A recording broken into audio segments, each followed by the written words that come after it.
he'll say, Mikel Arteta, that this was a game in which he could do that he was able to take the handbrake off, which clearly is not an expression he particularly likes. But, you know, he'll say that he can do because he's coming here and he feels that they've got a chance and that maybe he can't do it against Manchester City or Liverpool.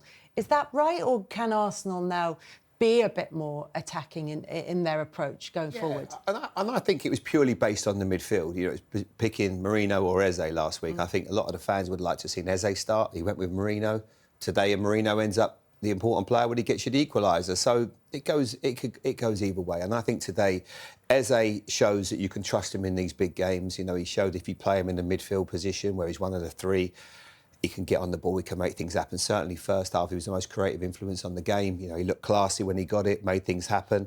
So I don't think there's a problem in that respect. But you can mix it up for certain games. But I felt that going the way they did against Liverpool, going the way they did against Man City both times, when you've got an Eze in there, I think it was right to utilise him and play in that central position. But you know what, he'll be delighted. But saying all of that, and yes, they deserved it. Like Les said, the goalkeeper has a massive influence on that. If he just takes a breath, goes down, buys a few seconds, they don't end up winning the game. And they were, in the end, they were creators of their own downfall.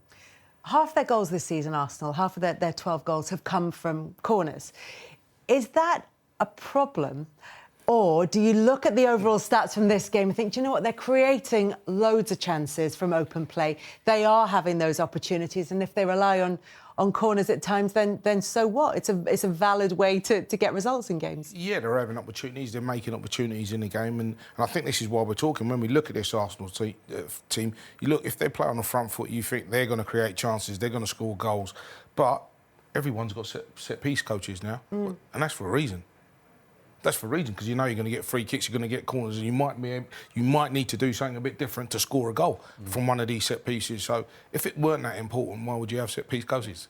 And that's the thing. It's been really important this year. I think Arne Slot talked about it yesterday and said, you know, that it's becoming more and more important. It's never had an impact in the game, but it's becoming increasingly important.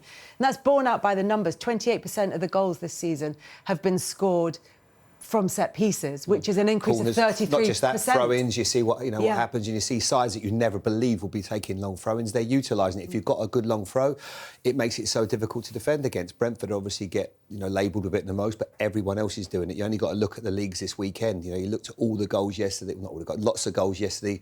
A lot of them come from throw-ins, but set pieces, you've got to be good in both boxes. Arsenal weren't so good at their own defence, obviously, when they get caught with a set piece, but they score the two vital goals from set pieces.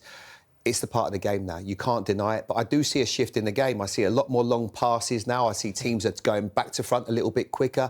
If you've got a good centre forward that wants to run in behind with defences squeezing up so much, there's nothing wrong with that. It doesn't mean you're a long ball team or that just means you're using your football intelligence to beat the other side. I think for so long the game has been playing out from the back. It's become easy to defend against. Now you look at Man City, how they're starting to improve, and not improve, but how they're starting to almost change and evolve to a certain extent by being more direct, by working teams. When you've got somebody that can kick it well, you use it. As someone who was so effective, as Jamie said, in set pieces, one of the best headers of the ball in the game, from a defensive point of view, how difficult is it to defend? Is that one of the reasons why set pieces are being used so much by teams? Because it's really difficult, if you get them right, to defend against them. And we saw a couple of them today. Yeah. If you when we talked about the short corners coming in, if you get your movement right and you get a run on the defender, it's very, very difficult for him to stop that run and for you to not get ahead on that ball. We looked at probably the last couple of seasons and for headings going out the game. Not many people were scoring headed goals, and now all of a sudden they've realised that it's such an important part of the game and a massive tool to have in your armour if you can use it and you use it right. And we're seeing so many goals being scored that way now that And there's also, Les, you have to now be able to take on information, because you don't just have one or two set pieces. You have maybe 6 or 7 when you see a certain setup. So you have a good level of intelligence. You have the corner taker has to know what he's doing. Set pieces now, the players will have pads of paper and they're making sure while they're doing it on the pitch they know what set piece they're going to do. That's the level of detail. American football's been miles ahead in that respect for many years, and now certainly football's following it. I mean, years ago you would go, right, OK, we're going to do 1 3 times, and then you're going to go into 2 or 3 and whatever that may be, whatever your movement, and then all of a sudden you change it. And then you say, Gaffer, it's a bit cold, can we have a 5-a-side? Yeah, exactly.